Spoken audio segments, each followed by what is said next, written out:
Good afternoon, everyone, and welcome back to the Suburban Proletarian. This is just going to be a short follow-up to the video I put out last week. Last week I talked a little bit about my 1,000-mile review, or my initial impressions of my new KLR 650 from Kawasaki. And I talked pretty extensively about a bunch of upgrades that I want to do to the bike. I have a few clarifications. One major one, which we're going to be talking about here, a statement that I made about the Doubletake adventure mirrors, which I said I was buying from Rocky Mountain ATV, which I did buy from Rocky Mountain ATV. And I stated in my last video that they were about half the price of what they would be from Amazon. And that's kind of true, but it's also completely not true, because when you buy them from Amazon, you get a full set of mirrors. I didn't really look at Rocky Mountain ATV's website closely enough. I didn't look at the listing for these. You don't get two mirrors from Rocky Mountain ATV. You get one mirror, or a set of parts for one mirror. Now, the price is $60. The price for a set of mirrors from Amazon is $138, I think. If you buy one mirror from Rocky Mountain ATV, you're going to end up paying shipping, so it probably comes out in the wash. I bought a bunch of stuff, so I think I got free shipping. So you're probably still better off. It's probably still cheaper to buy from Rocky Mountain ATV. But the idea that they're half the price of what they are on Amazon is not true, because you only get half of the mirrors. And this is what we're going to be taking a look at today. And then I was thinking, well, I was stupid and I only bought one mirror, so we'll hold off on this, because I don't want to just put one mirror on the bike.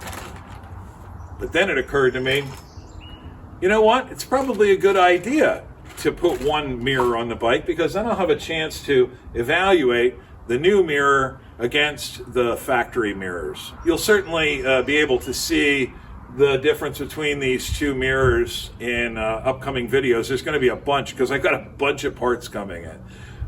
So I only have one mirror, obviously. And then I was thinking, well, if I'm only going to put one on, which one do I put on? And I've decided I'm going to put it on the left-hand side. This mirror should give me better coverage than these little round factory mirrors. And that's the side that you're, merging onto a limited access highway with. That's the side that people should be passing you on. Should being the key word in that sentence.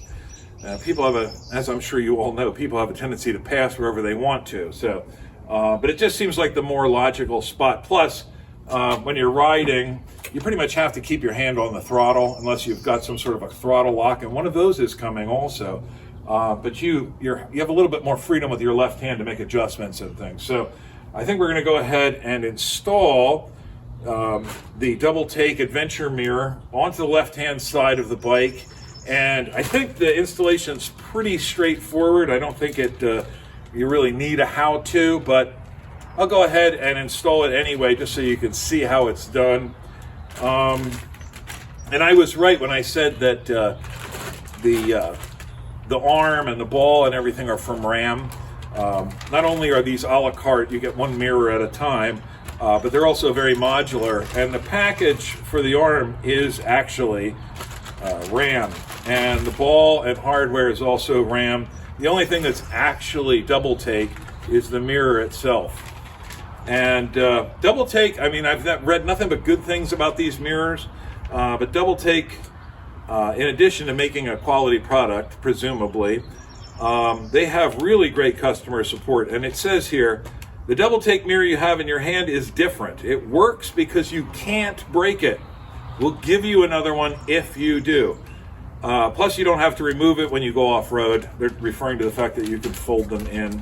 Or, if they get whacked by something, presumably they won't break. But it says here, the last mirror you'll ever buy.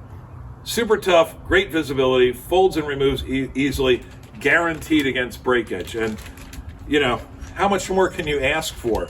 To get one mirror for $60 does seem like a big investment, but I think it's money well spent. And I know that Ram arms are good and Ram ball mounts are good.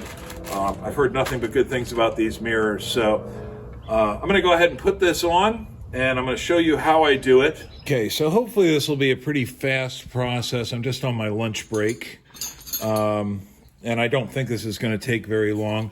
You're going to need a couple of tools. You're going to need a 14 millimeter wrench, a 16 millimeter wrench, and a bottle of blue or medium strength thread locker. I don't know if this is absolutely necessary, but it'll make me feel better. So the first thing we got to do is remove this mirror. In order to do that, you simply slide up this rubber collar here. There's a locking nut here, and there's also a stud into which the original mirror mounts. These are both 14 millimeters. So we'll loosen the locking nut. So on the left-hand side, I think these are reverse thread. You've got it's righty-loosey, lefty-tighty. So that will loosen up our mirror and allow us to unthread it by screwing it in. Now, that doesn't seem like it wants to work either. So now we will unthread the base.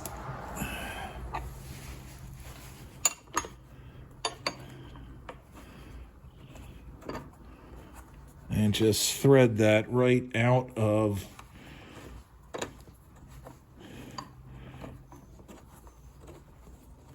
the lever clamp. All right. Oops, didn't mean to do that. On the right-hand side of the bike, everything should be a normal thread, however.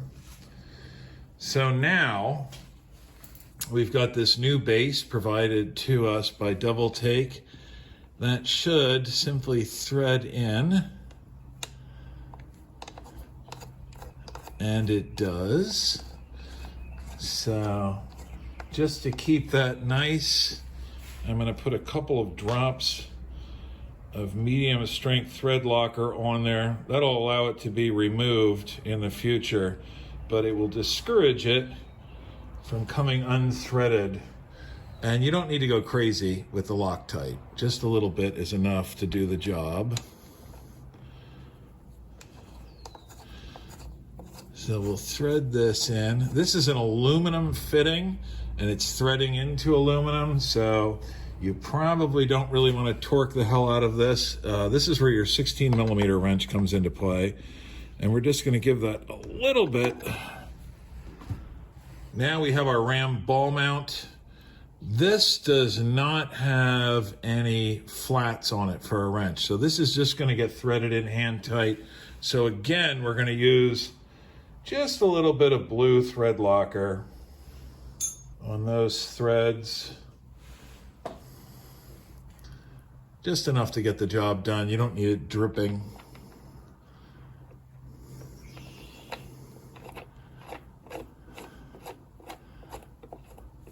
Thread that in nice and snug. Hand tight ought to do it. Yeah. And I've already got my Doubletake mirror. Oh, there's me. I've already got my Doubletake mirror installed into the ram arm. So now we're just going to loosen this up enough to get it over the ball mount and then tighten it back down. And we can adjust as necessary once we get on the bike. I see some guys running these like up in the air with the mirror very vertical. I mean horizontal. The arm vertical and the mirror horizontal. I see other people running them kind of like this. So we'll see how it turns out. I'm going to have to play with it once I get on the bike. But I don't want to make this video too long. I'm pretty impressed. It looks like this is going to be a pretty solid setup. The nice thing is for trail, well, first of all, it's guaranteed against breakage, but also for trail riding, you can either fold these in so that they don't get caught on stuff, or you can remove them very easily and you're still left with a round ball mount that you can use to mount a trail GPS or a camera or your phone or whatever. So I think this is going to be pretty nice, and we'll see how it works out, and we'll compare it with the original mirror as we're riding. I don't think I'm gonna put a riding segment in this video because I'm gonna be mounting the hand guards very soon, so we can go over all of that in one video. So I'm gonna get this edited and posted up, and I hope to see you all on the next one. One thing I forgot to mention, guys, is Doubletake Mirror gives you a cool little sticker. I am a nerd. I am from the school that believes that motorcycles are meant to put stickers on. I like putting stickers on stuff. Unpainted plastics and luggage. And this is my top case. It fits into both of those categories, unpainted plastic, luggage. And I think it's cool when a manufacturer takes the time to throw a sticker in with everything else. And this one's kind of cool in that it is reflective, so it's also a bit of a safety item. So double nerdy, double dorky, and therefore even cooler, in my opinion. So just a little tidbit. Later, guys.